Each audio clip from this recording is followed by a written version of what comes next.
سلام بچه ها، میخوام بهتون یاد بدم با یه ترکیب ساده و خیلی ارزون موی زرد خیلی روشنتو تبدیل کنی به این.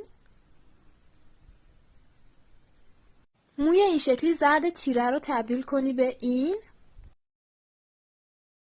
و موی نارنجی خیلی بدرنگ رو تبدیل کنی به این.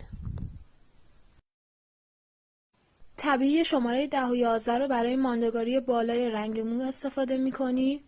بعد از اون از نقره‌ای به خاطر براقیت رنگ مو استفاده میکنی و بعد از اون دودی که توناژ اصلی رنگمون هستش و اکسیدان 3%. هر سه رنگ رو به میزان مساوی میریزی. رنگ های من از برند پادینا هستش که رنگ قیمت مناسبیه. تو میتونی از هر رنگ قیمت مناسب دیگه هم استفاده کنی. خوب اونا رو با اکسیدان 3% ترکیب میکنی و روی مو میزنی. اگر موهات خیلی روشن بود اول مو رو یکم نمدار کن